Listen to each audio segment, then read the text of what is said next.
Bismillahirrahmanirrahim. Assalamualaikum warahmatullahi wabarakatuh. Alhamdulillahirabbil alamin wassalatu wassalamu ala asyrafil anbiya'i wal mursalin wa ala alihi ajma'in. Rabbi shrah li sadri wa yassir li amri wahlul 'uqdatam min lisani yafqahu qawli. Bapak dan Ibu, Majelis Guru SD Negeri 10 Puna, pada hari ini kita melaksanakan kegiatan in-house training budaya positif di SD Negeri 10 Puna. Materi ini bukan artinya kita sekolah kita negatif, tidak. Sekolah kita sudah positif, ya budayanya kita lebih meningkatkan lagi budayanya tersebut. Baiklah Bapak Ibu, kita mulai ya materi kita pada hari ini. Hari ini tanggal 25 Mei 2020. Jadi membiasakan budaya positif mulai dari masuk sekolah sampai siswa pulang sekolah, dan tentunya sampai di rumah, menciptakan pembelajaran yang berpusat kepada siswa sesuai dengan kurikulum Merdeka kita, pendidikan yang berpusat kepada siswa sesuai dengan filosofi Ki Hajar Dewantara. Jadi rujukan kurikulum Merdeka itu adalah filosofi Ki Hajar Dewantara. Jadi Bapak dan Ibu, mulailah kita dari rumah berpikiran positif. Bangun tidur, ketika bangun tidur kita baca doa, habis tidur duduk, untuk kita berpikiran positif, duduk sejenak, kita tersenyum. Tersenyum apa? Alhamdulillah kita masih hidup diberikan Allah. Semuanya mengatur Allah, tak usah kita konek-konek. Jadi hidup ini semua mengatur. Apa yang tak terpikirkan oleh kita, itu terjadi. Baiklah Bapak dan Ibu, kita mulai ya. Itu budaya positif di sekolah, itu foto ganteng ya. Aslinya tak ganteng tapi di foto ganteng. Jadi Bapak dan Ibu, kita harus berubah paradigma cara berpikir kita. Dalam membangun budaya positif, sekolah dapat menyediakan lingkungan yang positif. Lingkungan kita positif, sehat, aman, nyaman, agar siswa mampu berpikir, bertindak, dan menciptakan dengan merdeka, mandiri, dan bertanggung jawab. Jadi Bapak Ibu, berubah paradigma kita. Itu seperti yang saya bilang tadi, datang ke sekolah itu jangan banyak kerja, RPP belum dibuat, semuanya belum dibuat. Semuanya pasti bisa kita siapkan kalau kita bekerja dengan bersungguh-sungguh. Mulai mindset kita dari rumah, aku datang ke sekolah bersenang-senang, menjalankan tugas dengan sebaik-baiknya. Oke, lanjut Bu. Kemudian Bapak dan Ibu, ini yang kita pikirkan selama ini, ilusi kita. Semua perilaku mempunyai tujuan. Perilaku yang tidak disukai, guru tidak dapat memaksa siswa untuk berbuat sesuatu. Jika siswa tersebut memilih untuk tidak melakukannya, walau guru tampak sedang mengontrol perilaku siswa, tetapi siswa sedang mengizinkan dirinya untuk dikontrol. Hal ini karena kontrol guru menjadi kebutuhan dasar yang dimiliki siswa. Artinya apa? Sebenarnya kita tidak bisa mengendalikan siswa. Siswa itu sendiri yang mengendalikan dirinya. Tetapi karena siswa menurut kita menganggap kita bisa mengontrol siswa. Padahal siswa itu mengizinkan dirinya untuk dikontrol. Kemudian ilusi juga, penguatan positif merupakan bentuk kontrol untuk mempengaruhi siswa agar mengulangi suatu perilaku tertentu. Usaha untuk mengontrol siswa tersebut dalam jangka waktu tertentu, kemungkinan siswa tersebut akan menyadarinya dan mencoba untuk menolak rujukan guru, atau mungkin akan menjadi tergantung pada pendapat guru untuk berusaha. Jadi tergantung siswa. Kadang siswa kesian dengan gitu, apalagi nampak itu capek, ada dia pula gitu, ya. Artinya apa? Siswa itu bisa hanya dia sendiri yang memiliki kesadaran untuk mengendalikan dirinya. Kemudian Bapak dan Ibu, perilaku perilaku yang memaksa tidak akan efektif untuk jangka waktu yang panjang dan bahkan dapat membentuk suatu permusuhan. Jadi kalau kita misalnya marah-marah sama siswa, memang siswa itu menurut, tetapi ada dendam di hatinya bahwa guru marah dengan dia dan dia hanya diam saja. Ini menurut pakar pendidikan Stephen tahun 1991, jika ingin membuat kemajuan, perlahan ubahlah sikap atau perilaku Anda. Artinya apa? Kita harus menjadi teladan bagi siswa. Saya sebagai kepala sekolah harus menjadi teladan oleh bapak dan ibu guru. Kalau kepala sekolah terlambat, tentu gurunya terlambat. Kalau kepala sekolah tidak sopan, tentu gurunya juga tidak sopan. Nantinya apa? Sebagai kepala sekolah saya harus menjadi tuntunan ya bagi bapak dan ibu, baik itu pribadi, cara berbicara, sikap dan segalanya.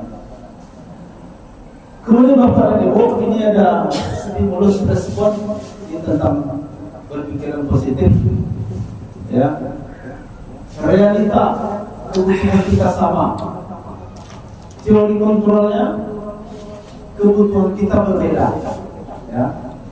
Sebenarnya kebutuhan kita itu berbeda. Semua orang melihat hal yang sama, setiap orang memiliki gambaran yang berbeda. Kita mencoba mengubah orang agar berpandangan sama dengan kita. Kita berusaha memahami pandangan orang lain tentang dunia. Perilaku buruk dilihat sebagai suatu kesalahan. Semua perilaku memiliki tujuan. Sebagai contoh, anak misalnya terlambat, itu sekarang tak boleh kita marah lagi. Kenapa? Mungkin dia tak ada kereta untuk mengantar. Mungkin dia belum sarapan karena dia terlambat. Guru juga begitu. Terlambat guru kita tanya berapa sebabnya dia terlambat. Tapi kadang-kadang ada juga kena ulahnya sendiri. Kemudian orang lain bisa mengontrol saya. Hanya Anda yang bisa mengontrol diri Anda sendiri. Jadi tak bisa, bapak dan ibu semua tak bisa. Kan zaman kami dulu satu orang tukang tengok. Jadi kelakuan kita sama. Ya, satu orang tukang tengok, kepala sekolahnya nampak, kepala sekolah datang semua tertib lagi. Jadi begitu bapak ibu. Kalau kita sebagai pimpinan tidak bisa mengontrol, tetapi kita sendiri yang mengontrol diri kita. Kemudian saya bisa mengontrol orang lain. Anda tidak bisa mengontrol orang lain. Pemaksaan ada pada saat pun juga gagal. Kolaborasi dan konsensus menciptakan pilihan-pilihan baru. Artinya apa? Kita sebagai guru harus selalu berkolaborasi. Artinya apa? Bekerja sama. Ya, jika ada teman misalnya ada mengajarnya yang salah atau kurang tepat, kita bisa memberi masukan kepada teman agar mengajarnya bisa menjadi sempurna dan mengadakan perbaikan-perbaikan. Oke, Bapak. Jadi budaya positif itu termasuk juga disiplin. Makna kata disiplin, Diana Gosel menyatakan bahwa kata disiplin berasal dari bahasa Latin disiplina yang artinya pelajar. Kata disiplina juga berasal dari akar kata yang sama, yaitu disciple atau murid pengikut. Diana juga menyatakan bahwa disiplin berkonotasi dengan disiplin diri siswa. Disiplin dapat membuat seseorang menggali semua potensi dirinya untuk mencapai suatu tujuan, sesuatu yang dihargai dan bermakna. Jadi itu kata disiplin menurut Diana Gosel. Kemudian selanjutnya Bapak dan Ibu, motivasi perilaku manusia. Ada 3 motivasinya. Yang pertama, untuk menghindari ketidaknyamanan atau hukuman. Seseorang berperilaku untuk menghindari permasalahan yang mungkin muncul dan berpengaruh pada mereka secara fisik, psikologis, ataupun tidak terpenuhi kebutuhan mereka bila mereka tidak melakukan tindakan itu. Kadang-kadang siswa itu dia hanya menghindari hukuman. Sebagai contoh, kita dulu kalau siswa tidak membuat PR, kita suruh menarik telinga, kita suruh push up. Siswa menuruti itu karena dia takut dengan hukuman, bukan dengan kesadaran dia sendiri. Sekarang pendidikan kalau bisa muncul dari siswa itu sendiri. Kemudian untuk mendapat imbalan atau penghargaan dari orang lain, seseorang berperilaku untuk mendapatkan pujian, hadiah atau imbalan dari orang lain yang menurut mereka penting dan mereka letakkan dalam dunia kelas mereka. Ini siswa berbuat karena untuk mendapat pujian dari bapak, dari kita.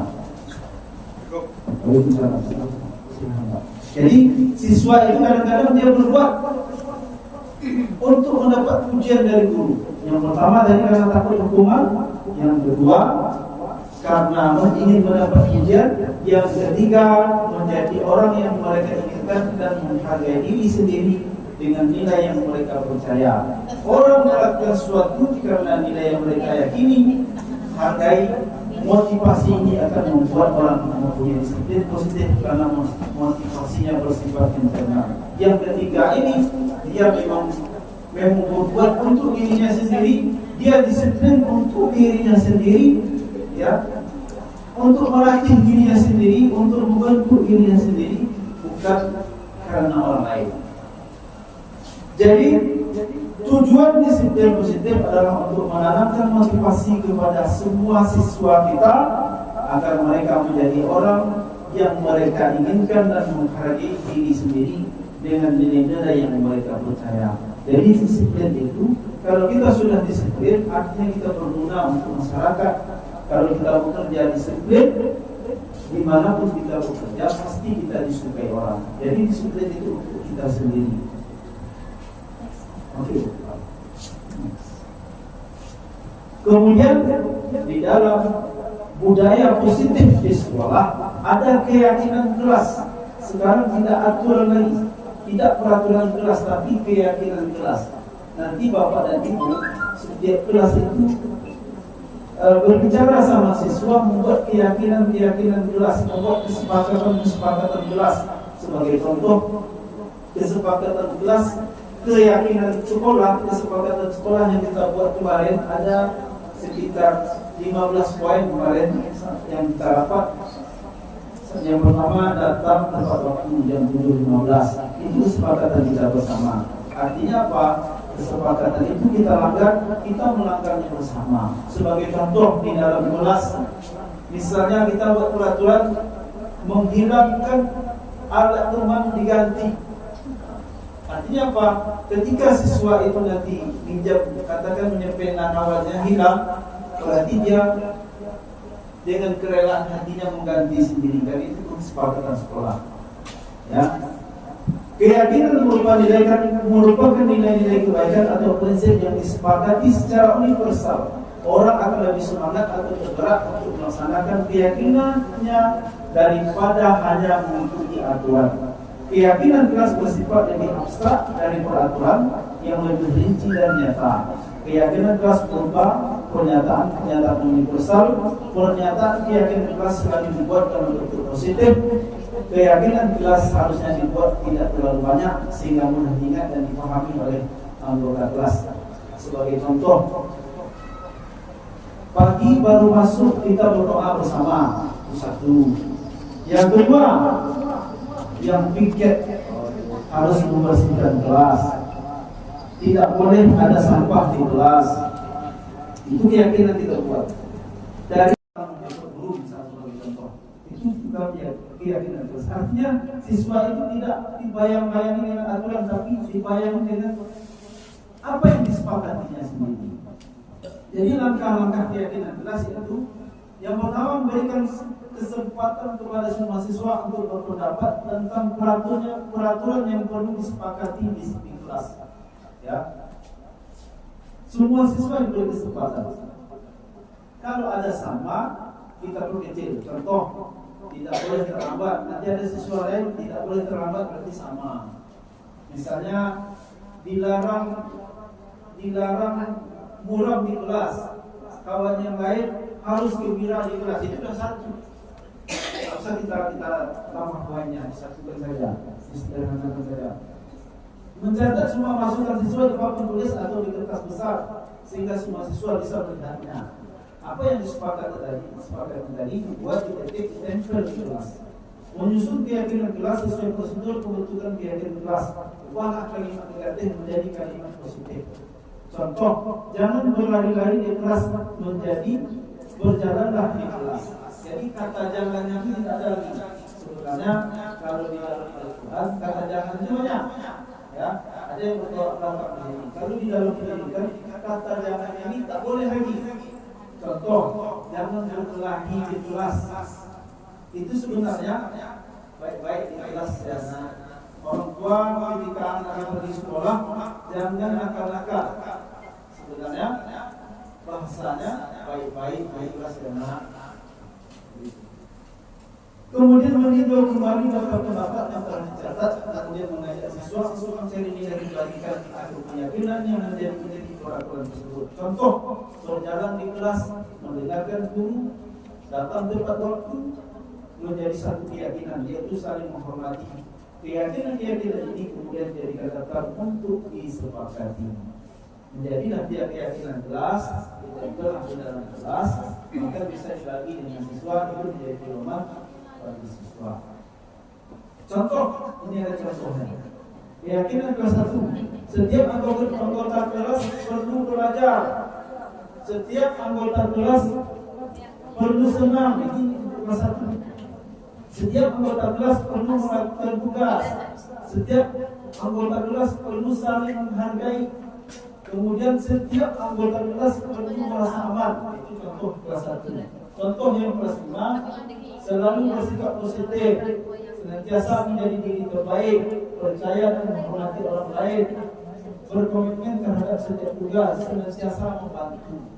Bisa juga kita masukkan sebelum mulai belajar, kita membaca surat-surat pendek, bisa juga baca qul a'udzu birabbil falaq, qul huwallahu, qul a'udzu birabbil falaq, qul a'udzu birabbin nas. Supaya apa? Supaya hati anak itu dingin dan dia mau belajar.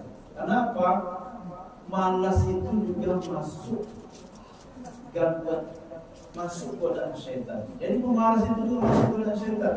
Syaitan suka dengan orang malas, syaitan suka dengan orang susah, syaitan suka dengan orang tak mau sholat, orang tak mau semangat. Jadi itu juga kita masuk ke dalam kelas. Contoh kita bacakan A'udzubillahi minasyaitonirrajim, bismillahirrahmanirrahim.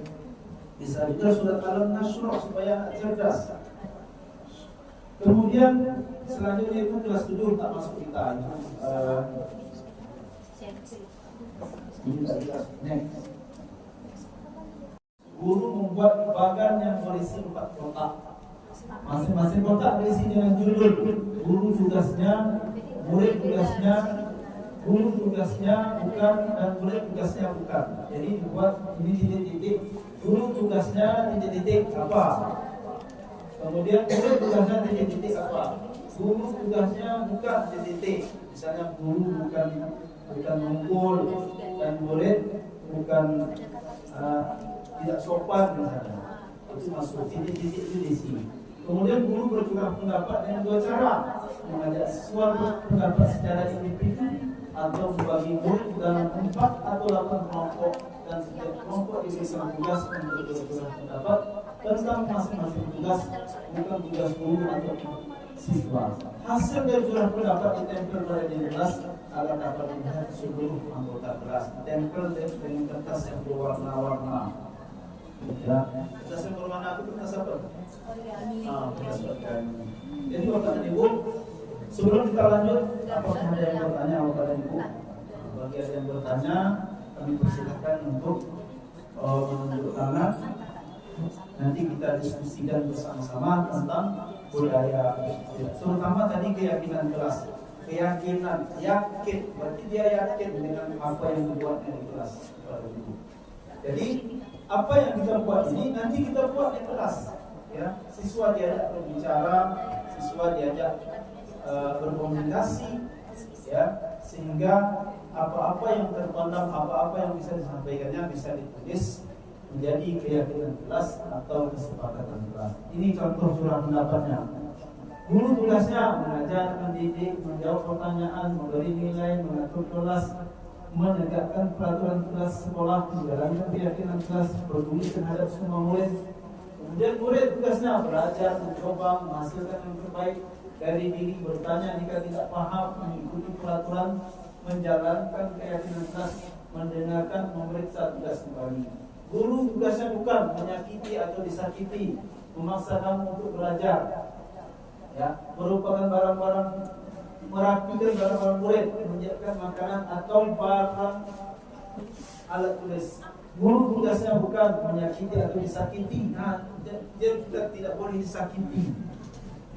Guru tugasnya bukan mengeluh, merusak barang pribadi orang lain. Guru bukan murid salah. Siswa bukan melakukan tugas guru, siswa memutuskan untuk teman-temannya. Artinya apa?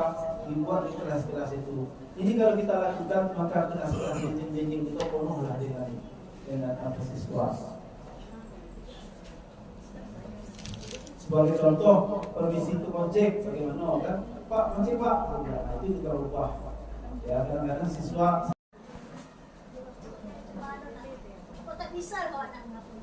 segala cara.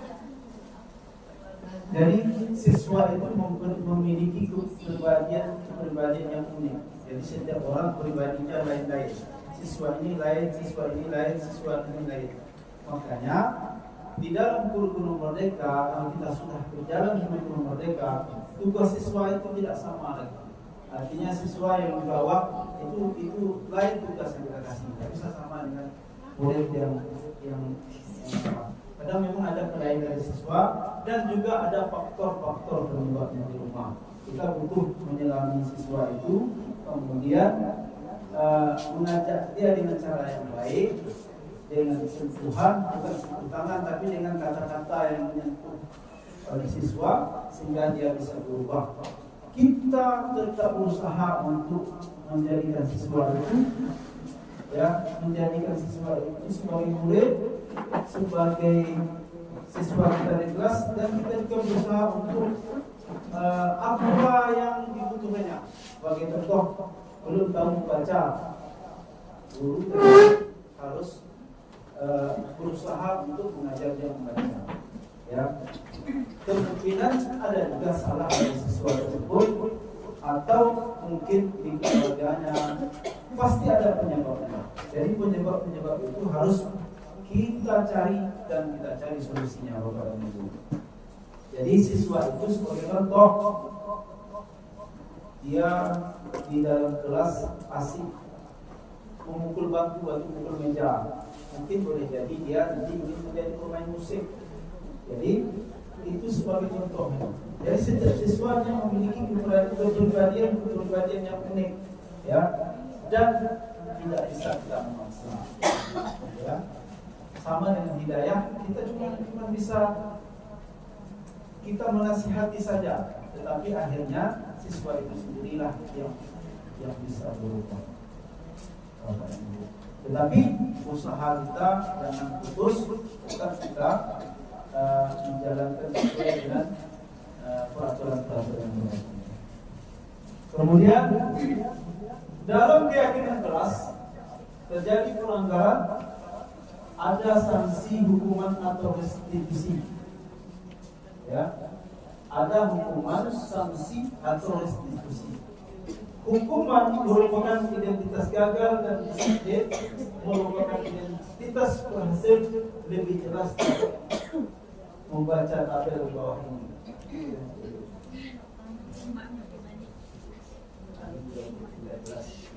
Jadi hukuman itu, sedangkan sanksi atau konsekuensi dia ada 3. Satu hukum, satu sanksi, konsekuensi, satu restitusi. Hukum itu tak boleh lagi. Sanksi, konsekuensi masih bisa dipakai, tetapi yang sebaiknya restitusi. Jadi Bapak dan Ibu, kalau hukuman sesuatu yang menyakitkan harus terjadi. Kalau sanksi sesuatu yang harus terjadi. Kemudian restitusi merupakan pilihan. Jadi siswa kalau ada bersalah, ada pilihan-pilihannya. Kemudian kalau hukuman tidak nyaman untuk murid anak untuk jangka waktu yang panjang, ya. Kemudian kalau sanksi tidak nyaman untuk murid anak dalam waktu pendek, ya. kemudian restitusi memuatkan untuk murid anak dalam jangka waktu. Gini, kalau hukuman dia berbentuk sebagai contoh, datang ke sekolah pas jam olahraga hari Sabtu tak pakai sepatu olahraga.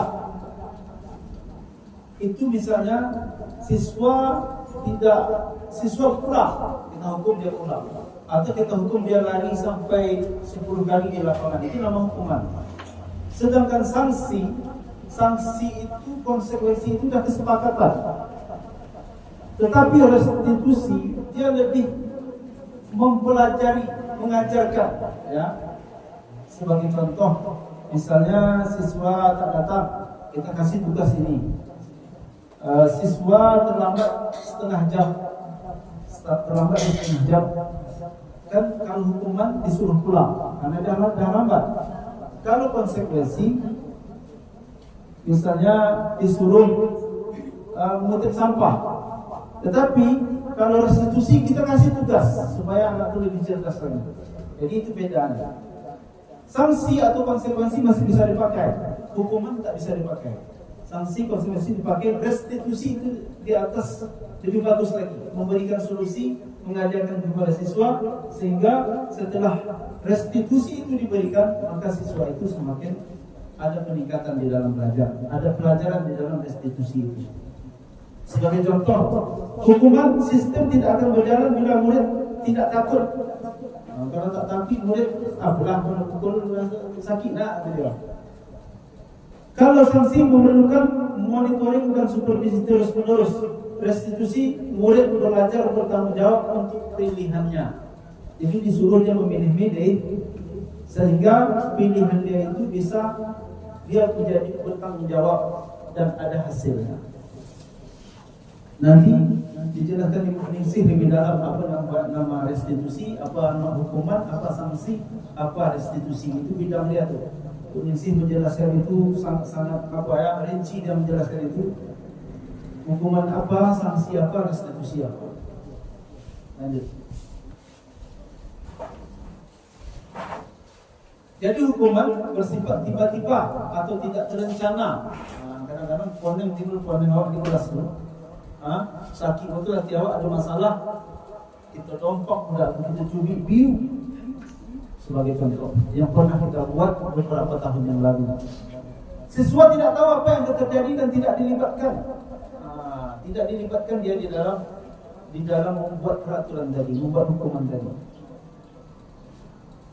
Di samping itu hukuman hanya bersifat satu arah dari guru yang memberikan, dan siswa hanya menerima hukuman tersebut tanpa suatu diskusi atau arahan dari guru, baik sebelum atau sesudah. Hukuman berupa fisik maupun verbal akan membuat siswa tersakiti. Ya, sebenarnya tersakiti juga, tapi kadang-kala sebenarnya itu pengajaran. Itulah bedanya kurikulum dulu sama kurikulum sekarang. Hukuman, sedangkan disiplin dalam bentuk sanksi atau konsekuensi sudah terencana atau sudah dibahas dan disepakati sebelumnya oleh guru dan siswa. Jadi kalau hukuman seperti tadi, tak bawa sepatu, ini hukumannya. Siswa sudah tahu apa yang ingin dibuat. Sanksi dibuat oleh guru dan siswa sudah mengetahui sanksi konsekuensi yang akan diterima. Tetapi sanksi konsekuensi tetap membuat siswa merasa tidak nyaman dalam waktu jangka pendek. Kalau sudah terbiasa, dia akan nyaman dengan hal tersebut.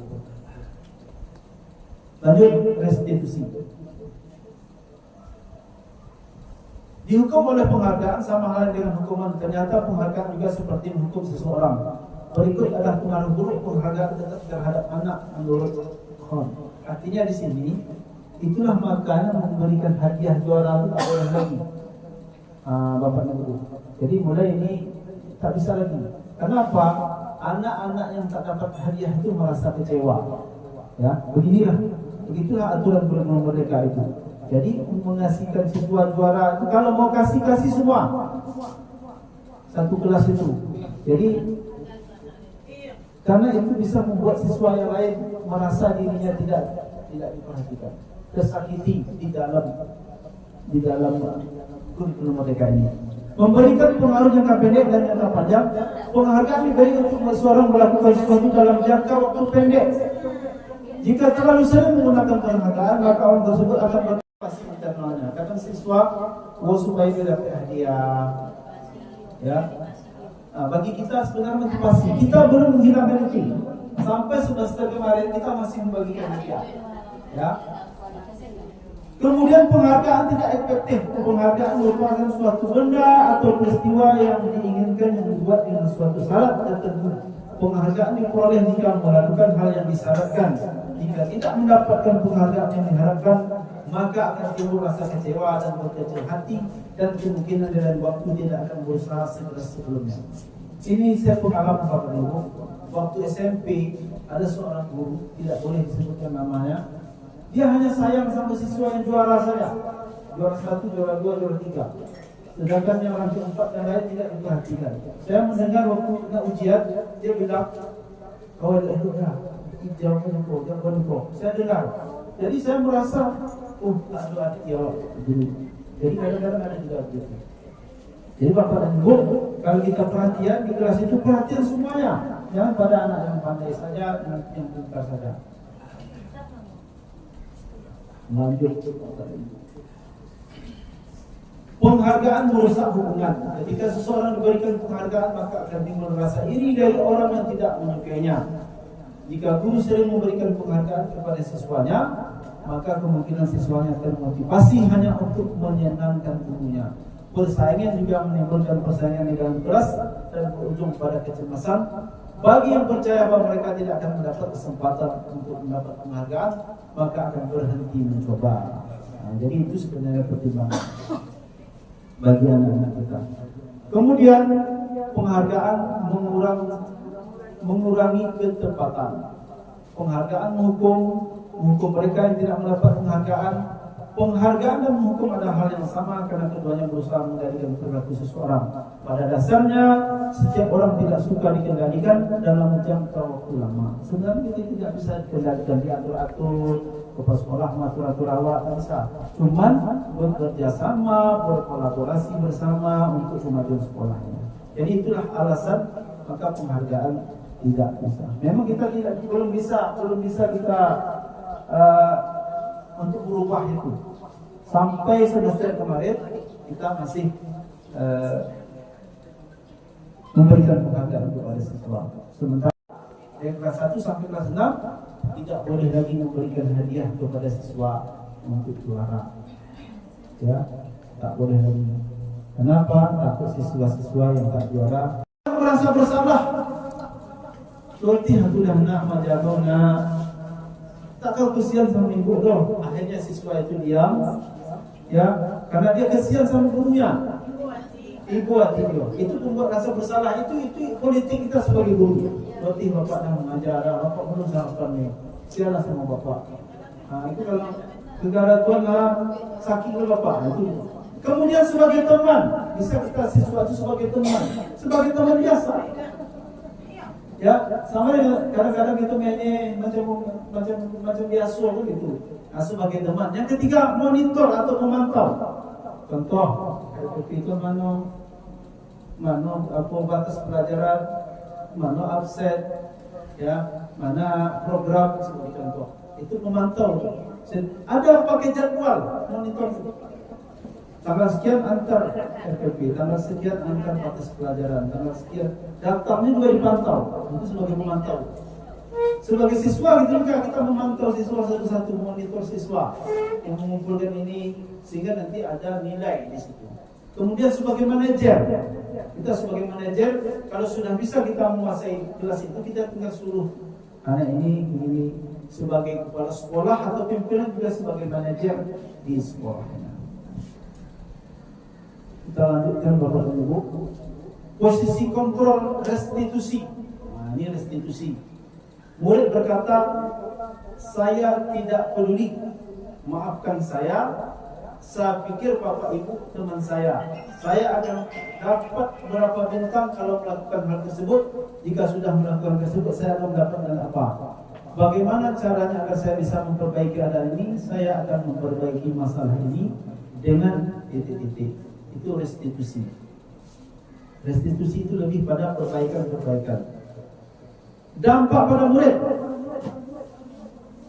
mengulangi kesalahan berulang kali, perilaku menjadi agresif, rendah diri, merasa gagal dan tidak berharga, tergantung, tidak mencari dan tidak bisa memutuskan, menitik beratkan pada dampak pada diri sendiri, mendapatkan hadiah atau mendapatkan hukuman, mengevaluasi diri bagaimana menjadi diri yang lebih baik. Itu restitusi. Restitusi itu yang terbaik.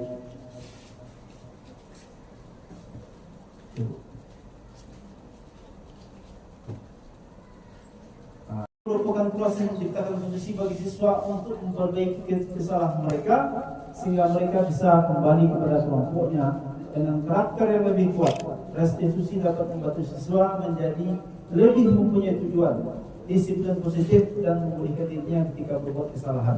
Ciri-ciri restitusi: 1. Bukan menebus kesalahan, tetapi untuk belajar dari kesalahan. Itu restitusi saja. Kemudian memperbaiki hubungan.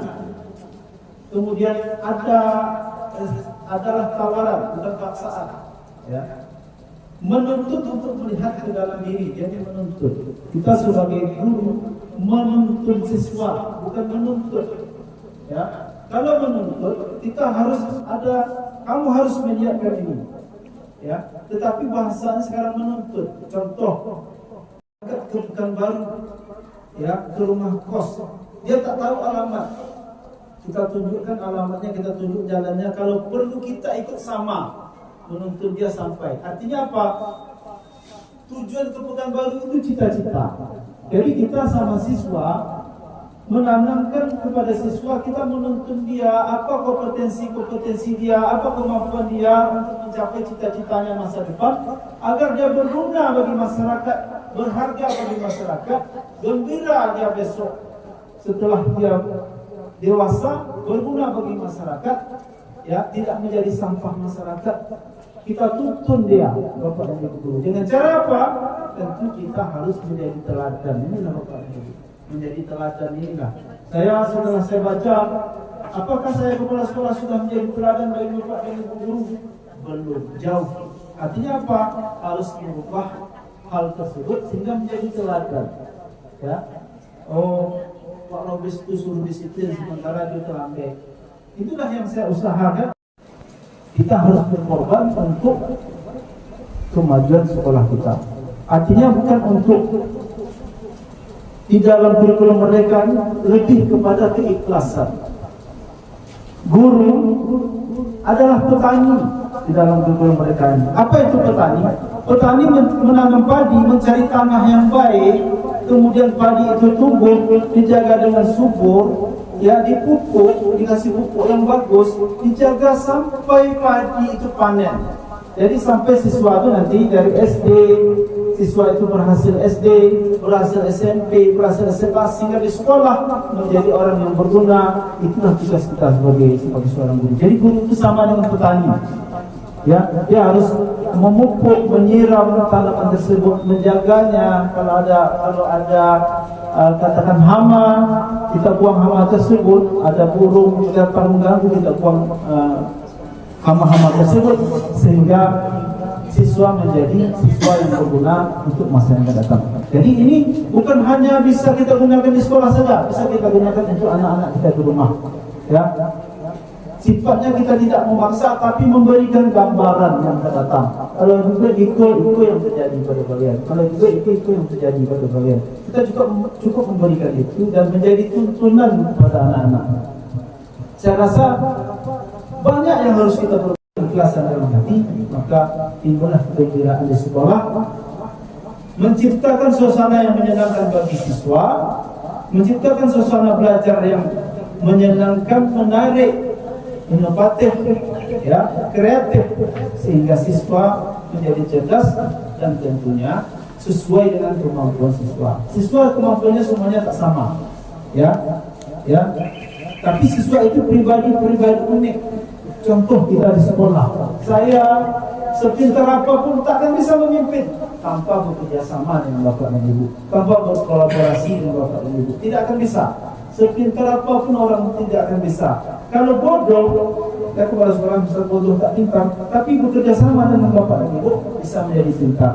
Ya, tentu apa yang bisa ya kita motivasi dia untuk menjalankan program-program sekolah. Ini ada namanya segitiga restitusi. Validasi tindakan yang salah, menanyakan keyakinan, menstabilkan identitas. Ini segitiga. Ya, yang salah tidak usah kita lakukan. Kemudian menanyakan keyakinan kelas harus dibuat dan menstabilkan identitas. Jadi bapak dan ibu tidak semuanya bisa. Sebagai contoh, saya 2003 mengajar di sini. Ada anak membawa pisau di dalam kelas. Ya, ada anak membawa pisau di dalam kelas. Itu apa? Bagaimana kita? Tentu kita lain. Ya, anak membawa pisau dalam kelas. Itu ditengok apa? Ayahnya lagi, adiknya lagi, umatnya lagi, berarti dari keluarga.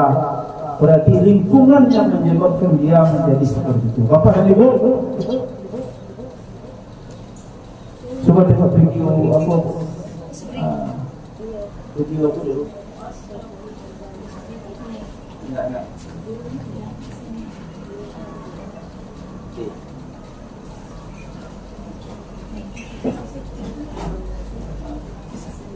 Kita tonton video ini bapak dan ibu ya.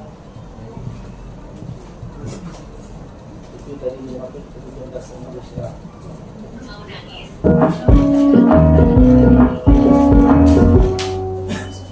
Salam dan bahagia ibu dan bapak guru hebat.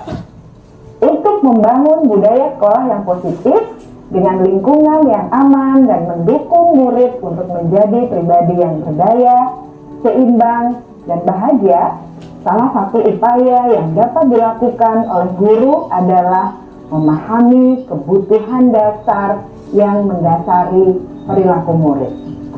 Pada video kali ini, kita akan membahas tentang 5 kebutuhan dasar manusia.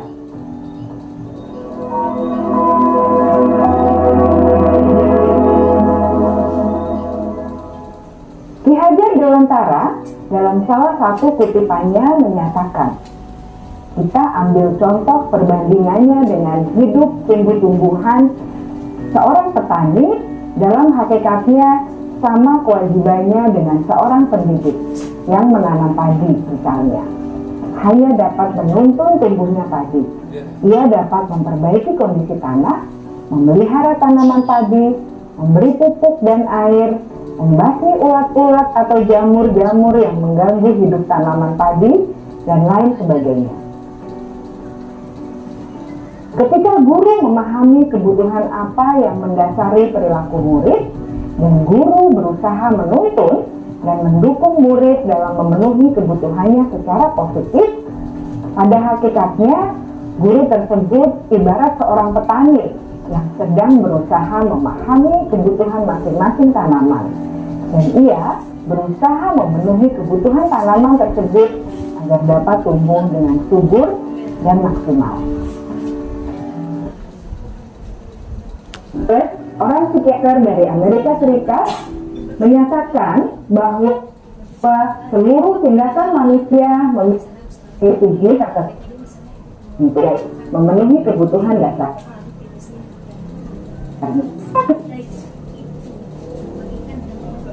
Bapak dan ibu, kita apa ya?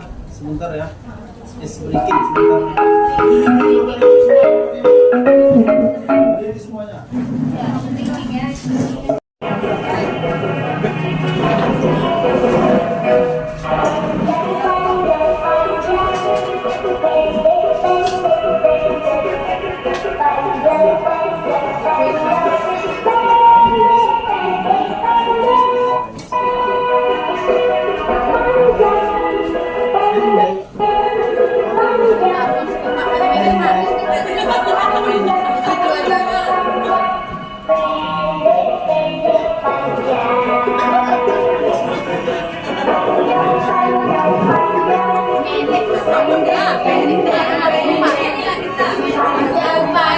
Panjang.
Sekian, terima kasih.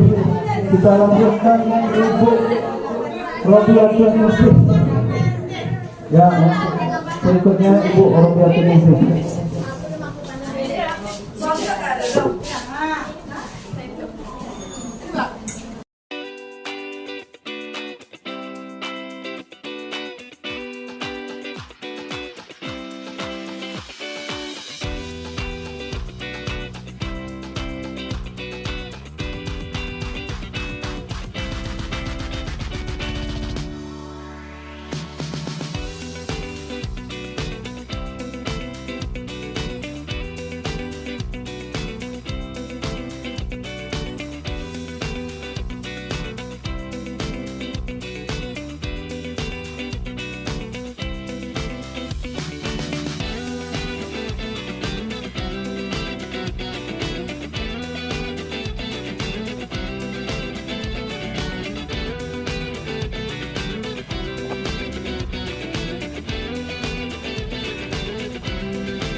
Assalamualaikum warahmatullahi wabarakatuh.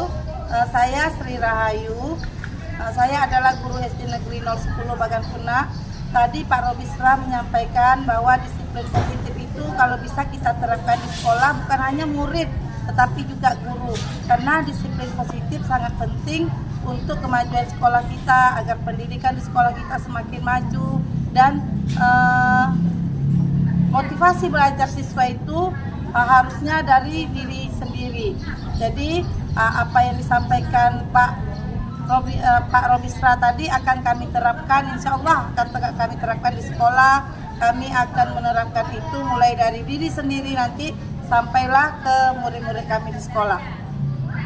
Jadi terima kasih Pak Robis, mudah-mudahan apa yang Bapak sampaikan bermanfaat untuk kami, dan Assalamualaikum warahmatullahi wabarakatuh. Assalamualaikum warahmatullahi wabarakatuh. Terima kasih saya ucapkan kepada Pak Robisra yang telah menyampaikan sosialisasi tentang budaya positif di SD Negeri 010 Bagankuna ini. Nama saya Robiatul Ningsih, saya mengajar di kelas 4. Saya mengucapkan terima kasih sekali atas semua pemaparan materi yang telah disampaikan oleh Bapak Robisra selaku kepala sekolah kami mengenai budaya positif di sekolah ini. Kami mengharapkan dengan adanya sosialisasi ini, tentu saja kami semua sebagai guru di sekolah ini bisa menerapkan disiplin positif, baik itu di kelas maupun di luar kelas. Begitu juga dengan praktik-praktik pembelajaran yang berkaitan dengan disiplin positif, seperti yang telah dipaparkan oleh Bapak Robisra tadi. Terima kasih saya ucapkan kepada Bapak Robisra. Semoga ilmu yang telah diberikan tadi bermanfaat untuk kami semua, terutama untuk perkembangan dan kemajuan pendidikan di SD Negeri 010 Bagankuna ini. Assalamualaikum warahmatullahi wabarakatuh. Bismillahirrahmanirrahim. Bismillahirrahmanirrahim. Assalamualaikum warahmatullahi wabarakatuh. Nama saya Sadaria, guru SD 010 Bagakuna. Saya ingin menanggapi apa yang disampaikan oleh Pak Robisra dan Ibu Robiatun Ningsih tentang masalah budaya positif di sekolah. Adapun ketika kita menerapkan budaya positif di sekolah, kita di sekolah akan merasakan nyaman. Karena apa? Kita menjalankan tata tertib di sekolah, mengikuti peraturan di sekolah, sehingga kita yang di sekolah menjadi merasa nyaman ketika berada di sekolah tersebut. Oke, demikian tanggapan saya. Saya ucapkan terima kasih. Wassalamualaikum warahmatullahi wabarakatuh. Assalamualaikum warahmatullahi wabarakatuh.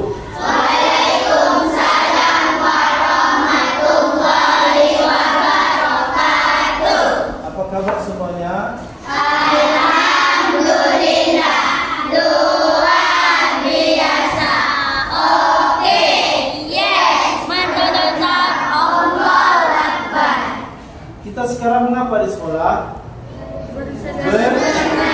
Bersenang-senang. Ulang lagi, mengapa kita ke sekolah? Bersenang-senang. Jadi anak-anak Bapak, sebelum kita mulai pembelajaran kita membuat kesepakatan kelas dulu. Ada yang tahu apa arti kesepakatan kelas? Ada artinya apa? Sepakat apa? Sepakat itu cocok. Sepakat itu harapan. Apa-apa yang akan kita lakukan apa-apa yang baik yang akan kita lakukan di kelas kita. Ya. Sudah pernah mendengar kesepakatan kelas? Kelas kita dulu. Sekarang Bapak tanya satu-satu. Coba. Apa yang pertama kesepakatan kelas kita?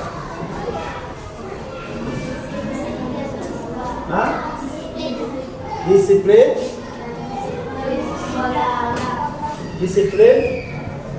Disiplin datang sekolah.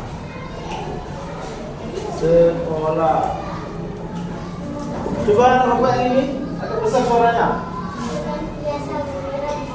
Senantiasa gembira di kelas. Senantiasa gembira di kelas.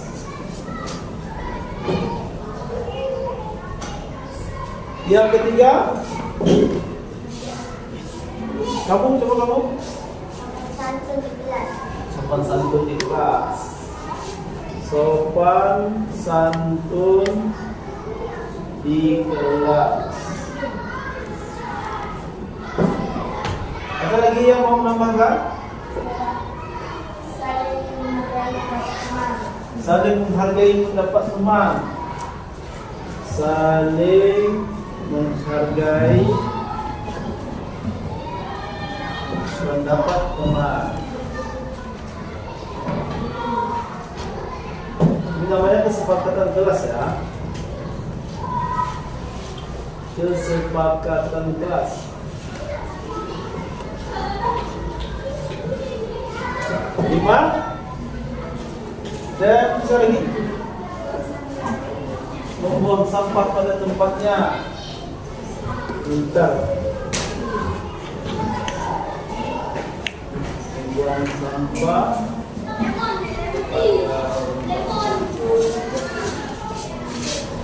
Semakin banyak semakin bagus ya. Apa lagi? Jujur selalu. Atau selalu jujur. Ya. Senantiasa jujur lah ya. Senantiasa jujur. Jujur. Apa lagi yang apa? Ada lagi yang belakang? Apa yang dibuat lagi? Tambah lagi. Nah, di kelas kita ini coba tengok ada sampah-sampah. Tiket. Tiket sesuai jadwal. Pintar. Apa? Bertanggung jawab. Bagus tuh. Bertanggung jawab.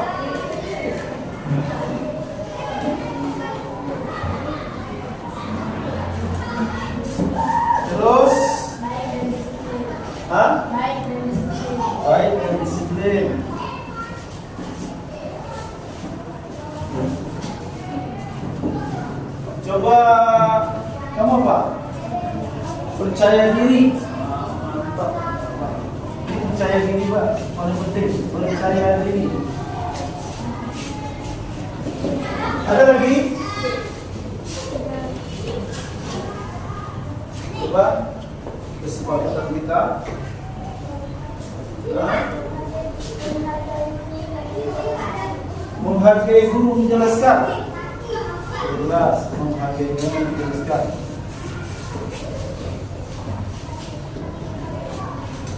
Menjelaskan. Ada lagi? Kita tambah lagi. Nanti baru kita sederhanakan. Nah. Berdoa sebelum dan sesudah belajar. Berdoa sebelum dan sesudah. Jadi anak bapak semua, ini adalah kesepakatan yang telah kita buat. Jadi kesepakatan kelas ini nanti menjadi keyakinan kelas yang akan kita pedomani untuk belajar sehari-hari. Jadi kesepakatan kelas ini kita sederhanakan dulu ya. Kita sederhanakan dulu menjadi keyakinan kelas. Mana yang paling dulu? Yang paling dulu apa nak? Berdoa sebelum dan sesudah belajar. Itu paling pertama ya. Nah, kita sederhanakan. Berdoa sebelum Sudah belajar. dan sesudah berdua.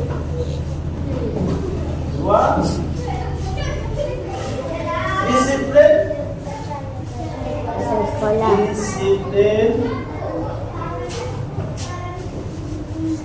Datang dan pulang sekolah. Kita sederhanakan ya. 3. Senantiasa gembira di dalam kelas. Ya, senantiasa gembira di dalam kelas.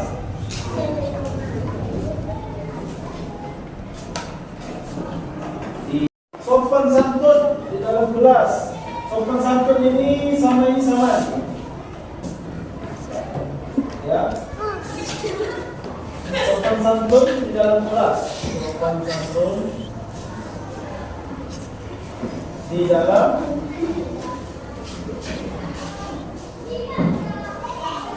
Selanjutnya bagian apa? Saling menghargai pendapat teman. Menghargai pendapat. Apalagi membuang sampah pada tempatnya. Ini tiket bertugas sesuai jadwal dan buanglah sampah pada tempatnya. 7. Senantiasa jujur. Senantiasa jujur. 8. Bertanggung jawab. Ini kita buat bersama ya.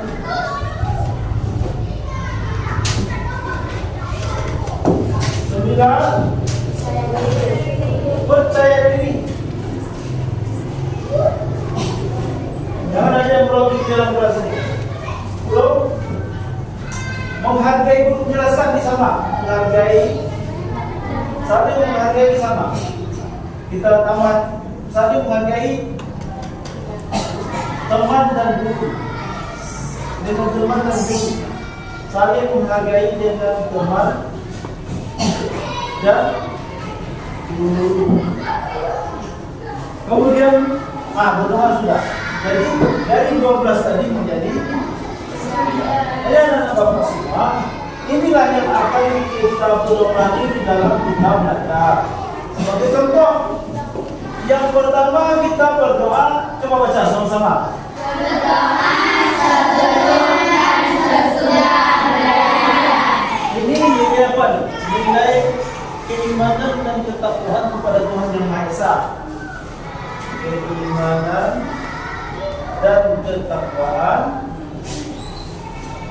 kepada Tuhan yang Maha Esa. Kedua, disiplin dan datang dan pulang sekolah. Ini nilai tanggung jawab.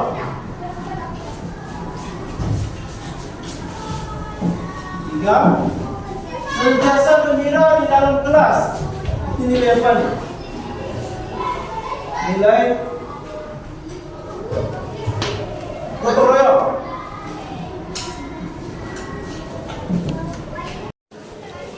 Mendapat teman dan guru. Piket bertugas sesuai jadwal dan buanglah sampah pada tempatnya. Senantiasa jujur, bertanggung jawab, percaya diri. Jadi anak-anak bapak semuanya, ke-9 hal tersebut sama-sama menjadi pedoman kita di dalam melaksanakan kegiatan kita sehari-hari. Sebagai contoh, pagi berarti kita harus berdoa dulu. Berdoa sebelum dan sesudah belajar. Disiplin, jangan terlambat, datang tepat waktu, senantiasa gembira, ceria di kelas. Jadi anak-anak bapak semuanya, ini bapak minta menulislah, tulis itu satu-satu. Nanti kita tempel di sini. Ini keyakinan kelas yang pertama. Nanti kita tempel di sini. Keyakinan, ya satu aja. Nomor 1. Ya. Ini nomor 2. Tulis. Nanti kita tempel di situ. Ini yang nomor 3. Yang nomor 4. Tulis ya. Yang nomor 5, nomor 6, nomor 7. Nanti kita tempel tinggal sepakat nomor 8, nomor 9. Kamu ulang ya. Nomor 1, nomor 2, nomor 3, nomor 4, nomor 5, nomor 6, nomor 8 satu lagi apa? Ini nomor? Hah? Nah, dah tulis kesepakatan kelasnya masih. Nanti kita tempel di situ sehingga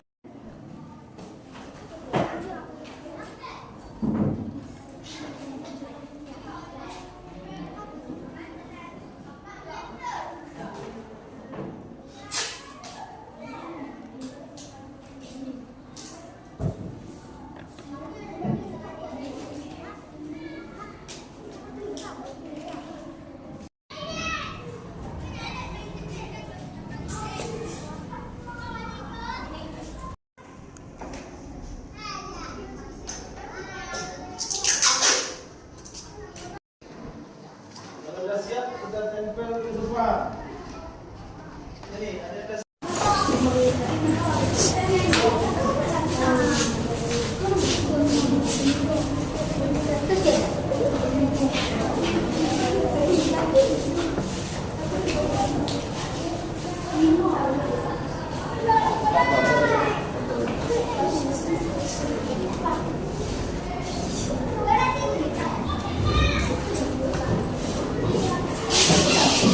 lagi yang belum ya.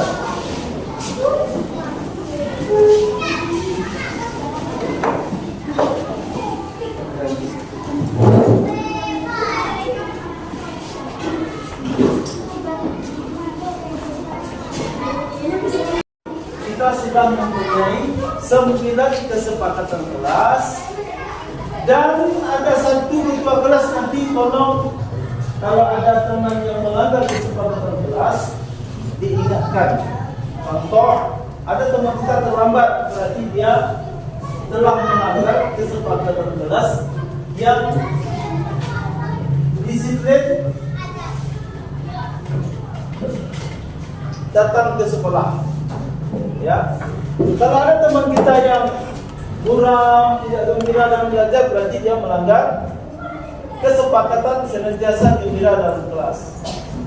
Kemudian kalau ada kawan berkata-kata kasar, ya, memukul temannya, berarti dia melanggar kesepakatan sopan santun di dalam kelas. Kalau ada siswa yang tidak membuat PR, nah bapak yang tadi tidak membuat PR, berarti melanggar kesepakatan kelas bertanggung jawab. Ya berarti dia tidak bertanggung jawab di kelasnya. Kemudian jika sampah kita berserak di dalam kelas tak bersih, berarti kita melanggar kesepakatan piket sesuai jadwal. Buang sampah pada tempatnya. Kalau teman kita berbicara di dalam kelas, berbicara sama guru, ketika teman kita berbicara memberikan pendapatnya, kalau kita juga yang lain berbicara, berarti kita tidak menghargai pendapat teman. Kesepakatan kelas ini dari pedoman kita untuk belajar. Paham anak-anak bapak semuanya? Paham. Demikian anak-anak bapak semuanya. Lebih dan kurang bapak mohon maaf. Assalamualaikum warahmatullahi wabarakatuh. Waalaikumsalam warahmatullahi wabarakatuh.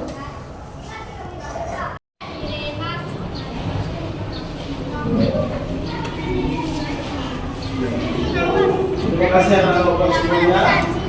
Boleh juga titip salam kepada orang tuanya. Ya. Kalau sholat, titip salam kepada orang tuanya. Semoga sehat dan rezekinya murah. Ya.